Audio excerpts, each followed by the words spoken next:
I actually work with an underserved population in the United States, and I deal with the inequities of healthcare in the United States, but I am very aware of the vast differences in healthcare opportunities for people all over the world. And so I'm here at AORTIC to learn about different opportunities, to learn from each other, and to help try to erase some of the inequities. I've already learned some very interesting things. Morocco is a wonderful place for them to have the conference this year because as far as in the African continent, Morocco's, especially the efforts of the princess, have pushed forward the women's healthcare agenda, specifically related to cervix cancer, which is a totally preventable disease, and one that I see way too much of even in Houston in the United States.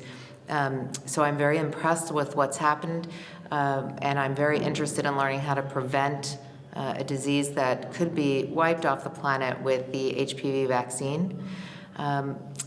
And although that hopefully will be a thing of the past, the cancer in general, right now we have to deal with the palliative care of those who have the cancer, as well as new solutions for people in Africa who may not have access to standard of care, which is chemotherapy and radiation for locally advanced cancers. That was one of my talks. And whereas, as I mentioned, neoadjuvant chemotherapy for cervix cancer may be kind of considered inappropriate in certain situations in areas and in countries where there is no radiation available, it is an incredibly important aspect of care. So we discussed neoadjuvant care, chemotherapy for cervical cancer. I also discussed it in terms of when you have to triage your resources. And whereas patients with earlier stage locally advanced cervical cancer may benefit greatly from chemotherapy with their radiation, those with much more advanced cervix cancer may not benefit as much. And so if resources are scarce, learning how to triage. And one of the things that I found as I even prepared for this is that we often use that chemotherapy without even thinking where we have access to it. And sometimes where scarce resources make you impoverished, too many resources make you obese and unhealthy as well.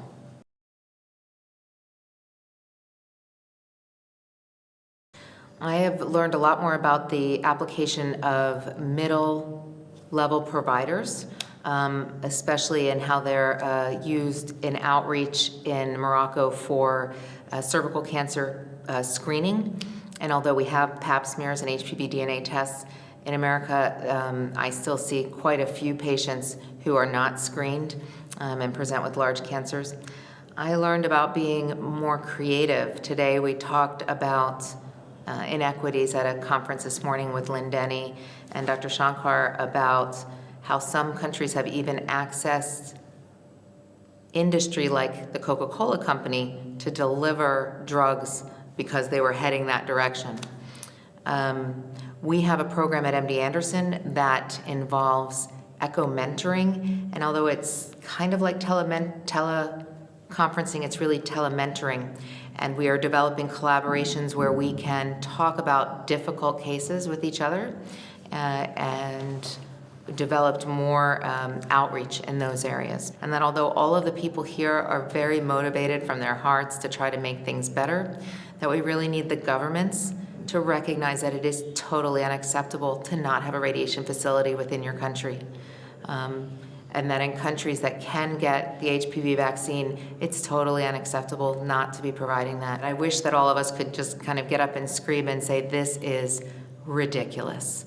This is ridiculous that you are not providing radiation facilities or prevention care for your citizens. You know, even in the United States, we have our share of issues. We are only vaccinating our girls with all 3 shots. About 30 to 40% of our girls are fully vaccinated in comparison to like Rwanda, which had a beautiful program that vaccinated 90-some% of their girls, and hopefully we'll see great results from that. Issues are distribution. I think there's also confusion about who was supposed to get it. Fortunately, we're learning that HPV doesn't only cause cervix cancer, we're learning that it causes oropharyngeal cancer in men, usually in their 55-year-old age group, and there's no screening test for it. And although I think it's unfortunate that we found another cancer related to HPV, I hope that that alone will help raise awareness for how the pap smear won't work for men, so we need to vaccinate to prevent it. Other issues that might be related are the confusion related to the vaccine. There was one vaccine, then there's two, now there's three. There's 3 different vaccines that cover 3 different groups with some overlap. And when you give it and how many times you give it, and we really hopefully will move over the next few years to one vaccine with hopefully less than 3 shots. My interest is really cervix cancer because I think more than any other cancer, it is the example of inequities in personal health education, in access to health care, in insurance in the United States, in medical literacy, in prevention. More than anything else, I think cervix cancer, which unfortunately is overabundant in Africa, is the way to move forward.